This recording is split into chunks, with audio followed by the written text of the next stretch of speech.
Hello students, welcome to NCERT station. Students, इस video में हम सॉल्व करने वाले हैं चैप्टर नंबर 3 जो कि क्लास 8 का अंडरस्टैंडिंग क्वाड्रिलेटरल्स, उसका एक्सरसाइज 1 का क्वेश्चन नंबर 1। ओके, ये हमें क्वेश्चन दिया हुआ है, हमें कुछ फिगर्स दी हुई हैं, उसमें हमें क्या करना है, क्लासीफाई करना है each of the following basis of the following. ये जो हमें जैसे कि ये जो हमें फिगर दी हुई है, ठीक है, इसमें से हमें एक क्वेश्चन में पूछा है कि इसमें से सिंपल कर्व्स कौन से हैं। ठीक है, दूसरे में पूछा सिंपल क्लोज्ड कर्व कौन से हैं, फिर पूछा पॉलीगन कौन से हैं। हमें ऐसे ही बताना है इनको देख के कि इसमें से जो पूछा गया है वो कहाँ है और क्या है। ठीक है, तो पहला पूछा है हमसे सिंपल सिंपल क्लोज कर्व कैसे बनते हैं।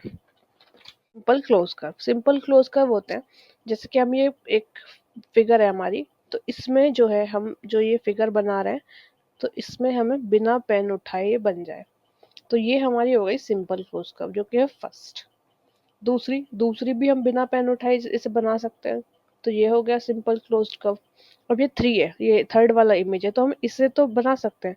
फिर इसके जैसे कि ये बना दिया हमने, तो इसके ऊपर वाला है, तो इसके लिए हमें अपना पेन उठाना पड़ेगा तब ये जाके बनेगा, तो थर्ड नहीं है। और फोर्थ भी इंटरसेक्ट कर रहा है, तो ये नहीं है। ठीक है, फिफ्थ हम बिना पेन उठाए बना सकते हैं, तो ये भी सिंपल क्लोज्ड कर्व हो गया। सिक्स्थ हम बिना पेन उठाए बना सकते हैं, तो ये भी सिंपल क्लोज्ड कर्व हो गया। और 7 भी हम बिना पेन उठाए बना सकते हैं, तो 7 भी हो गया। ठीक है, फर्स्ट क्वेश्चन हो गया। अब हमसे पूछा है सिंपल क्लोज्ड कर्व।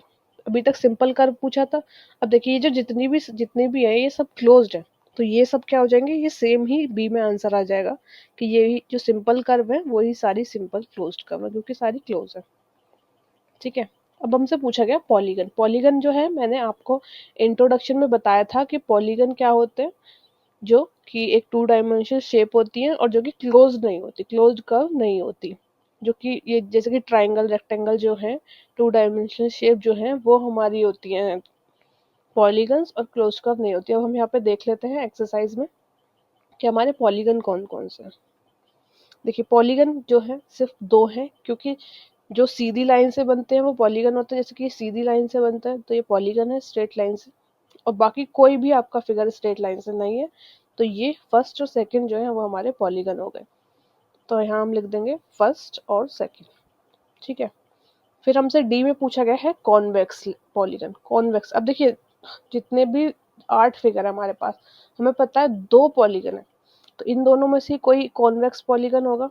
जो पूछा गया है हमसे इसमें डी क्वेश्चन में कि कॉन्वेक्स पॉलीगन क्या है, तो फर्स्ट या सेकंड में से कोई कॉन्वेक्स पॉलीगन होगा। अब मैंने आपको बताया था कि कॉन्वेक्स पॉलीगन वो होते हैं जिसके अंदर डायगोनल बनता है। जैसे कि इसके अंदर डायगोनल बन गया, तो ये हो गया कॉन्वेक्स। और जिसके बाहर बनता है, जैसे कि इसके हमारे बाहर बनेगा, तो ये हो जाएगा कॉनकेव। ओके, तो कॉन्वेक्स में आ जाएगा सेकंड और कॉनकेव में आ जाएगा फर्स्ट। ये कॉन्वेक्स में आ जाएगा सेकंड और कॉनकेव में आ जाएगा first.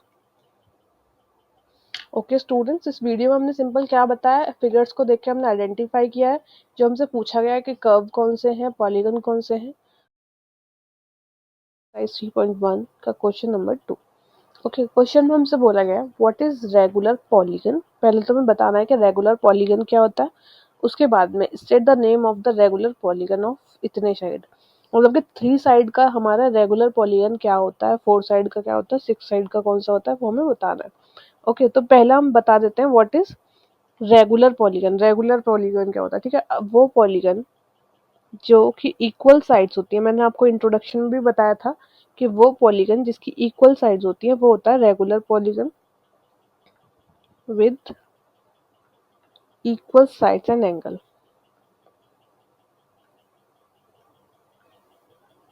Sides and angle.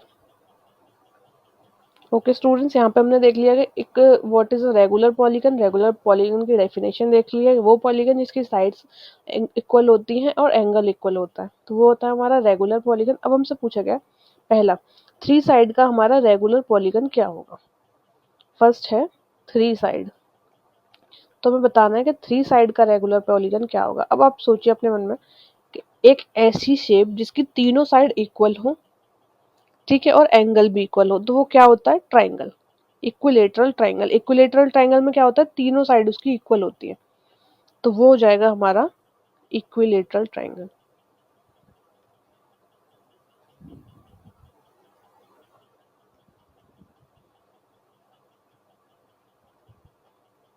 First question, इसका फर्स्ट पॉइंट हमारा हो गया। दूसरा हमसे पूछा गया कि 4 साइड्स, ठीक है, दूसरा पूछा गया 4 साइड्स और फिर तीसरा पूछा गया 6 साइड। देखिए 4 साइड वाला हम देख लेते हैं। अब आप खुद सोचिए अपने मन में कि कोई ऐसी फिगर जिसकी चारों साइड इक्वल हो और सेम एंगल हो। तो जिसकी चारों साइड इक्वल होती है वो क्या होता है? स्क्वायर। जैसे कि ये मेरी फिगर है, इसमें बराबर तो नहीं है बट मैंने कोशिश की है बनाने की। तो इसमें क्या है, चारों साइड जो है वो इक्वल है। जिसकी चारों साइड इक्वल होती है वो क्या होता है? स्क्वायर। एंड पॉलीगन भी होगा। ओके, तो स्क्वायर हो गया जिसके एंगल भी इक्वल है और साइड्स भी इक्वल है। अब थर्ड हमसे पूछा है 6 साइड्स का हमें बताना है। 6 साइड का रेगुलर पॉलीगन बताना है। तो अब अपने मन में सोचिए 6 साइड का क्या कौन सा शेप होगा? 6 साइड का होगा हेक्सागन। ठीक है, हेक्सागन में क्या होता है? सारी साइड्स इक्वल होती है। और रेगुलर हेक्सागन, रेगुलर का मतलब जिसकी सारी साइड इक्वल हो तभी वो पॉलीगन होगा। तो ये होगा रेगुलर हेक्सागन जिसकी सारी साइड्स इक्वल हो। आप बना के देख सकते हैं। अब मेरे से पूरा तो नहीं बनेगा, छोड़ो। ओके, तो 6 साइड जिसकी इक्वल हो वो हो जाएगा रेगुलर हेक्सागन। ओके स्टूडेंट्स, इस वीडियो में हमने देखा है question number 2। Thanks for watching this video.